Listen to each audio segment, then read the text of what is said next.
భార్యాభర్తలైన ఆకాష్ కాక సుమా పిచ్చుక బాధగా కన్నీళ్లు పెట్టుకుంటూ కూతురు కీర్తి పిచ్చుకతో కలిసి అలా ముందుకు వెళ్తుంటారు.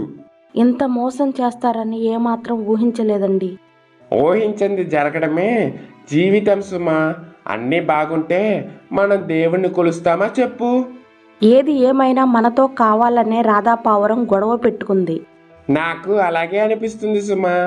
ఎంతైనా తమ్ముడు భార్య, అంతకు మించి నేను మాట్లాడటం బాగుండదు కదా. మీరు మాట్లాడటం బాగుండదు, కానీ అక్కడ నిలబడి రాధాపావురం మనల్ని అంటున్నప్పుడు మీ తమ్ముడైనా ఏమైనా అనాలి కదా. అన్నాడు కదా సుమా, అప్పుడే మర్చిపోయావా? అంత తేలిగ్గా మర్చిపోను. అయినా మర్చిపోవటానికి మీ తమ్ముడు చేసింది ఒంటికి గాయం కాదండి, గుండెకి గాయం. నా గుండె కుట్టుకునే అంతవరకు ఆ గాయం మానదు అని అంటూ సుమా పిచ్చుక కన్నీళ్లు పెట్టుకుంది. అది చూడగానే కీర్తి పిచ్చుక మనసు చలించిపోయింది. ఈ గొడవకి కారణం నేనే కదమ్మా. బాబాయ్ వాళ్ళు ఏసీ తెచ్చుకున్నారు, అది మనం వాడకూడదని నువ్వు చెప్పలేదు. ఇంట్లో విపరీతంగా వేడి ఉండటంతో నేను ఏసీ ఆన్ చేసుకుని కూర్చున్నాను. లేదు తల్లి, ఇందులో నీ తప్పు ఏమీ లేదు, తప్పంతా నాది అని మాట్లాడుకుంటూ ముందుకు వెళ్తుంటే ఆకాశంలో సూర్యుడు నిప్పురవ్వలా మండుతున్నాడు. కీర్తి పిచ్చుక ఆ ఎండకి తట్టుకోలేక కళ్ళు తిరిగి పడిపోయింది. అది చూసి కంగారు పడుతూ ఆకాష్ కాకి సుమా పిచ్చుక పట్టుకున్నారు. ఒక చెట్టు కిందికి వచ్చారు. కళ్ళు మూసుకుని బాధగా నాన్న దాహంగా ఉంది నాన్న, నీళ్లు కావాలి, గొంతు ఎండిపోతుంది అంటూ కన్నీళ్లు పెట్టుకుంది. కూతురు మాట విని బాధను చూసి ఆకాష్ కాకి సుమా పిచ్చుక మనసు చెల్లించిపోయాయి. వెళ్ళండి, వెళ్ళి కూతురికి నీళ్లు తీసుకురండి అని చెప్పింది. ఆ మాట విని వెంటనే ఆకాష్ కాకి సరే సుమా, నువ్వు కూతుర్ని జాగ్రత్తగా చూస్తూ ఉండు, నేనెళ్ళి నీళ్లు తీసుకొస్తాను అని చెప్తుండగా ఆకాష్ కాకి తమ్ముడైన మదన్ కాకి నీళ్లు బాటిల్ పట్టుకుని వచ్చాడు.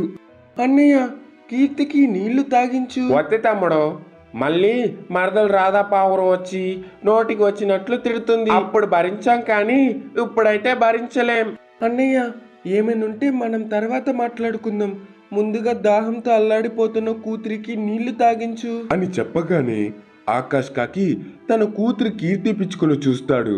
కళ్ళు మూసుకునున్న కీర్తి పిచ్చుక దాహం నాన్న, దాహంగా ఉంది నాన్న, నీళ్లు నాన్న అని అంటుంది. మదన్ కాకి మనసు తల్లడిల్లింది. ఆలస్యం చేయకుండా కీర్తి పిచ్చుక దగ్గరికి వెళ్ళాడు. నీళ్లు తాగించాడు. కాసేపటికి కీర్తి పిచ్చుక కళ్ళు తెరిచింది. మదన్ కాకి కనపడింది. సంతోషపడుతూ బాబాయ్ నువ్వు వచ్చావా? వచ్చాను తల్లి. నీకోసం రాకుండా ఉంటానా చెప్పు? నువ్వు నా బంగారు తల్లివిగా. సారీ బాబాయ్, నేను ఏసీ ఆన్ చేసుకోకుండా ఉండాల్సింది. చూడు తల్లి, ఆ ఏసీ నీ బాబాయ్ కొన్నాడు. అది నీదే, కానీ నేను ఈ మాట మీ పిన్ని ముందల చెప్పకూడదు. చెప్తే ఏమవుతుంది బాబాయ్? అని అమాయకంగా అడిగింది కీర్తి పిచ్చుక. ఇప్పుడు అయినట్లే గొడవ అవుతుంది అని చెప్పగానే సుమా పిచ్చుక కల్పించుకుని వద్దు బాబు, ఈ ప్రేమ నాటకం వద్దు. నీ భార్య ముందు అంతలా ఏమీ మాట్లాడకుండా ఉన్నావు, ఇప్పుడు వచ్చి ఇలా ప్రేమగా మాట్లాడుతున్నావు. ఇది మేము భరించలేం. నన్ను మీరు పూర్తిగా అపార్థం చేసుకున్నారు వదినా. ఏమోలే బాబు, మాకొచ్చినట్టు అర్థం చేసుకున్నాం. నీలాగా నీ భార్యలాగా చదువుకోలేదు కదా అని చెప్పగానే మదన్ కాకి చిన్నగా నవ్వుకుని అన్నయ్య, నేను మన బంగారు తల్లి కోసం ఒక గిఫ్ట్ని రెడీ చేశాను, అది తీసుకుని వెళ్ళండి అని చెప్పగానే కీర్తి పిచ్చుక సంతోషంగా గిఫ్టా? నా కోసమా? ఎక్కడుంది బాబాయ్? చూపిస్తాను పద తల్లి అని చెప్పి కీర్తి పిచ్చుకను తీసుకుని అక్కడి నుంచి బయలుదేరింది.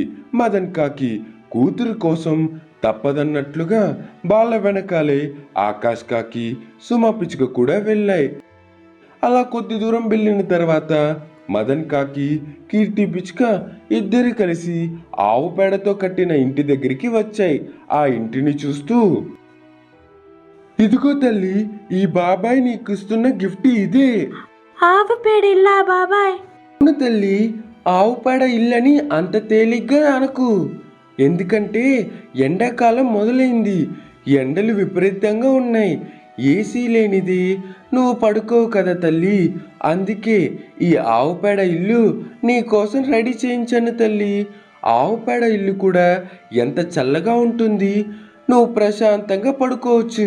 పిల్లలు లేని మీ పిన్నికి నీ విలువ తెలియదు తల్లి.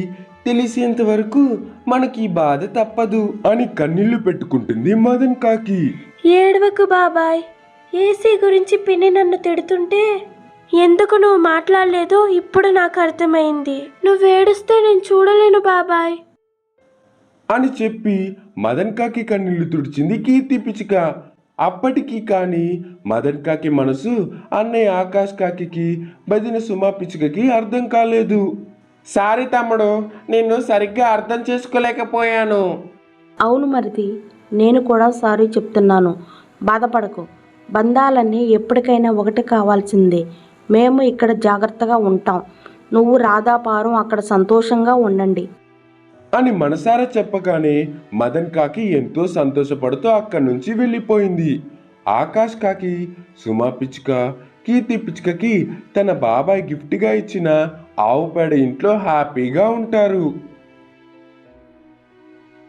మెడలో పూలదండ వేసుకొని సెలయేరు ఒడ్డున ఉన్న ఒక రాయి మీద దిగులుగా ఉన్న నూతన పిచ్చుక దగ్గరకు మీనా చిలుక వచ్చింది సంతోషపడుతూ.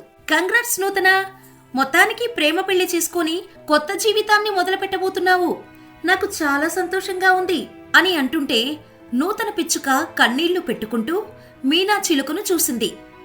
మీనా చిలుక కంగారు పడుతూ, ఏ నూతన, ఏమైంది? ఎందుకు కన్నీళ్లు పెట్టుకుంటున్నావు? భయంగా ఉంది మీనా, అలాగే బాధగా కూడా ఉంది. నీ భయం బాధ నాకు అర్థమయ్యాయి నూతన, కానీ తప్పదు. ప్రసాద్ కాకి చాలా మంచోడు, నిన్ను బాగా చూసుకుంటాడు. నువ్విలా కన్నీళ్లు పెట్టడం వాడు చూస్తే నేనే ఏదో ఒకటి అన్నానని నా మీద గుస్సా అవుతాడే తల్లి.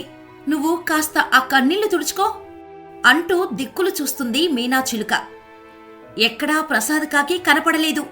అవును, ఇంతకీ వీడెక్కడా?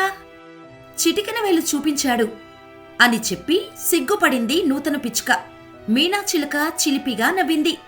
ఇంతలో బిర్యానీ ప్యాకెట్ పట్టుకుని ప్రసాద్ కాకి వాళ్ల దగ్గరకు వచ్చాడు.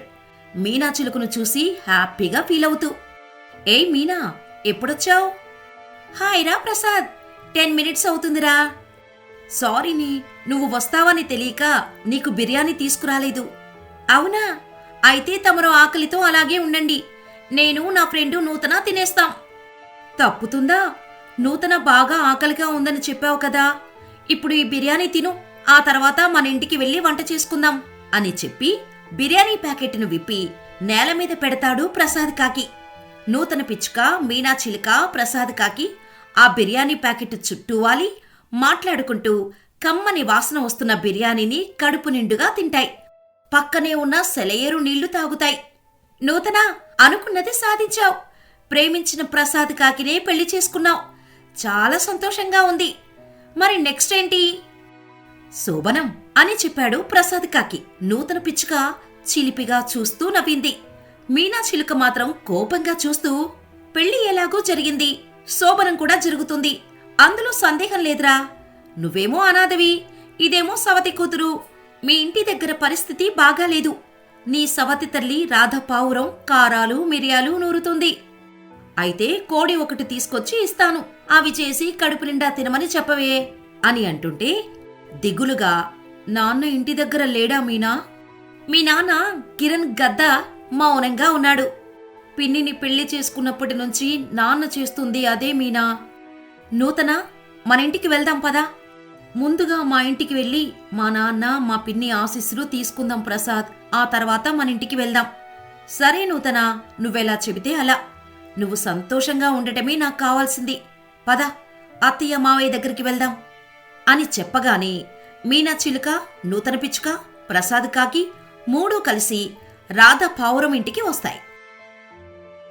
రాధ పావురం కోపంగా కర్ర పట్టుకొని నూతన పిచ్చుకను బాగా కొడుతుంది. నూతన పిచ్చుక ఏడుస్తూ, నన్ను కొట్టు పిన్ని, నాకు బాధలేదు. పిన్ని రూపంలో ఉన్న అమ్మవి. నువ్వు కొట్టినా తిట్టినా మీ ఆశీస్సులు మాత్రం కావాలి. ఆశీస్సులు కావాలా? ఆశీస్సులు కాదే, నీకు అంత్యక్రియలు చేస్తాను అంటూ కొడుతూ ఉంటుంది.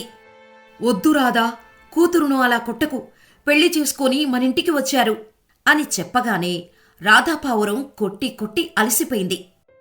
ఇక్కడి నుంచి వెళ్ళండి అని చేతిలో ఉన్న కర్రతో నూతన పిచ్చుకను నెట్టేస్తోంది. నూతన పిచ్చుక కింద పడబోతుంటే ప్రసాద్ కాకి పట్టుకుంటోంది. కూతురు మనస్సును అర్థం చేసుకోలేని ఈ సవతి తల్లి ఆశీస్సులు ఉన్నా ఒకటే లేకున్నా ఒకటే నూతన. పద మనింటికి వెళ్దాం. బాబూ ప్రసాద్ ఆగండి, నేను మీతో వస్తాను అని చెప్పగానే నూతన పిచ్చుక, ప్రసాద్ కాకి, మీనాచిలుక ముందుకు వెళ్తుంటాయి. వాటి వెనకాలే కిరణ్ గద్దా వెళ్తూ ఉంటుంది. అలా అన్నీ కలిసి పాడుబడిన ఒక ఇంటి దగ్గరకు వస్తాయి. వాళ్లకు తెలియకుండానే వాళ్ల వెనకాలే వచ్చిన రాధపావురం హేళనగా, నీకు తగ్గట్టుగానే ఉంది, నువ్వు కాపురం చేయబోయే ఇల్లు దిక్కుమాలిన సంత, ఎకుండు అని చాలా హేళనగా మాట్లాడుతుంది. ఆ మాటలు విని ప్రసాద్ కాకి చాలా బాధపడతాడు, ఏడుస్తాడు. రాధపావురాన్ని తీసుకొని కిరణ్ గద్దా అక్కడి నుంచి వెళ్లిపోతుంది. ఒరే ప్రసాద్, శోభనం ఎప్పుడైనా పెట్టుకోవచ్చు.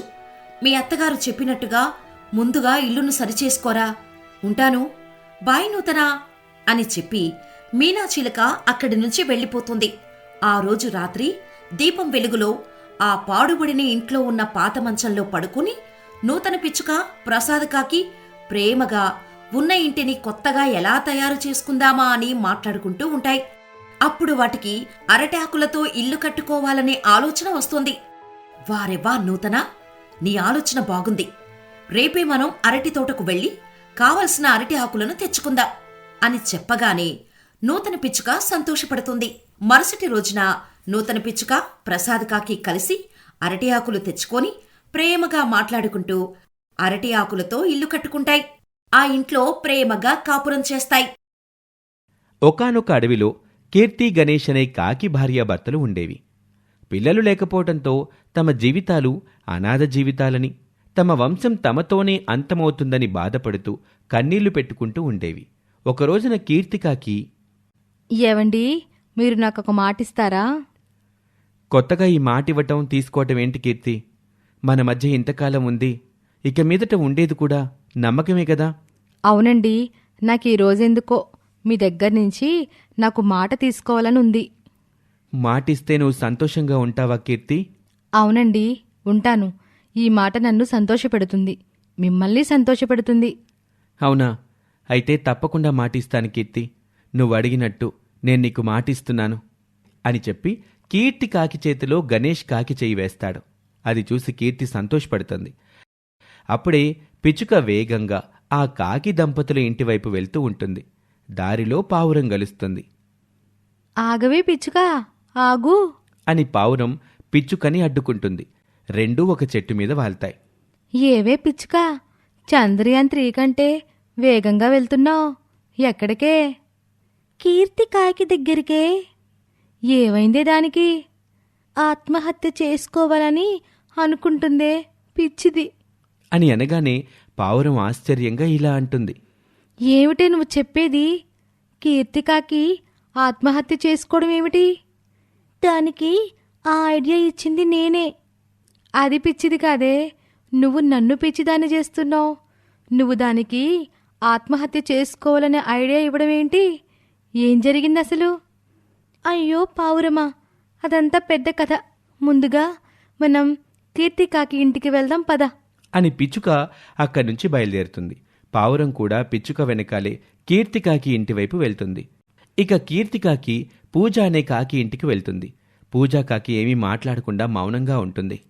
పూజ, నేను నీ దగ్గరికి ఎందుకొచ్చానో తెలుసా? తెలుసక్క, నేను మీ ఆయన్ని ఇష్టపడుతున్నాను, ప్రేమిస్తున్నాను. ఆ పెళ్ళైన వాడిని ప్రేమించడం తప్పని చెప్పడానికి వచ్చారని నేను ఊహించగలనక్క.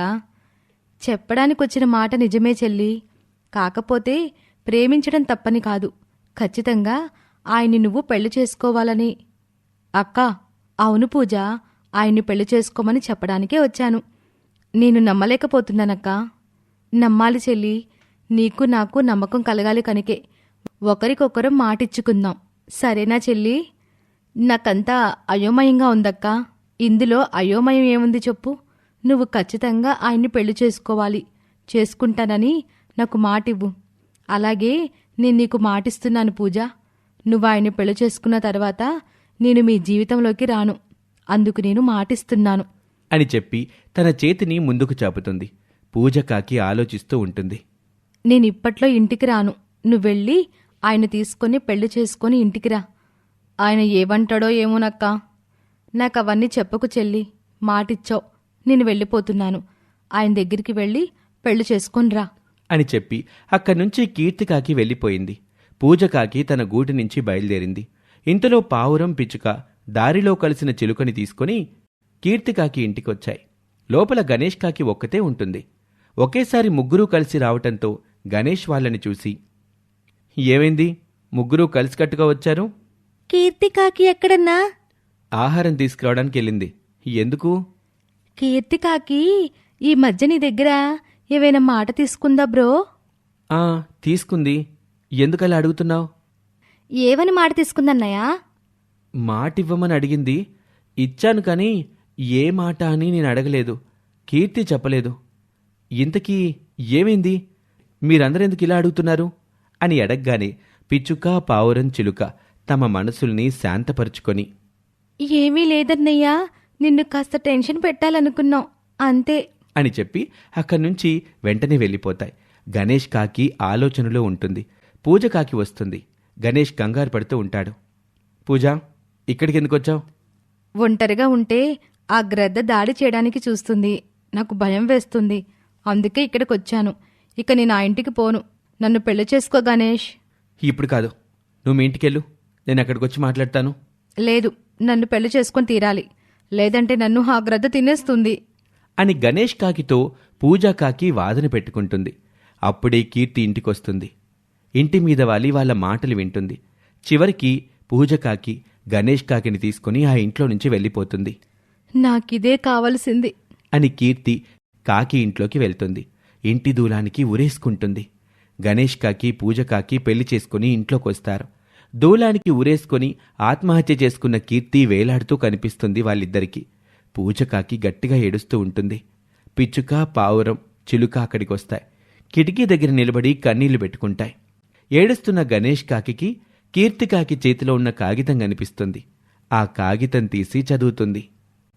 ప్రియమైన శ్రీవారికి, నాకు పిల్లలు పుట్టరని తెలిసి మనం ఎంతగానో బాధపడ్డాం. లోపం నా దగ్గరుంది, కానీ మీ దగ్గర లేదు. వంశం పిల్లలు లేక మనతోనే ఆగిపోవటానికి నేను ఒప్పుకోను. అందుకే మీరు పూజని పెళ్లి చేసుకోండి. మీరు నాకు మాటిచ్చారు, మర్చిపోవద్దు. మొదటి భార్య బ్రతికుంటే రెండో పెళ్లి చెల్లదని నేను పిచ్చుక ద్వారా తెలుసుకున్నాను. అందుకే నేను వెళ్ళిపోతున్నాను. మీ ఇద్దరూ సంతోషంగా ఉండండి అని ఆ ఉత్తరంలో ఉన్నది చదువుతూ గణేష్ ఏడుస్తూ ఉంటాడు. ఇక పక్షులన్నీ కలిసి కీర్తికాకి యొక్క అంత్యక్రియలు పూర్తి చేస్తాయి. గణేష్ కాకి పూజ కాకి కీర్తిని తలుచుకుంటూ సంతోషంగా కాపురం చేసుకుంటూ ఉంటాయి. ఇది వాల్టి కథ. మరొక కథతో మళ్ళీ కలుద్దాం. అంతవరకు సెలవు. నమస్తే.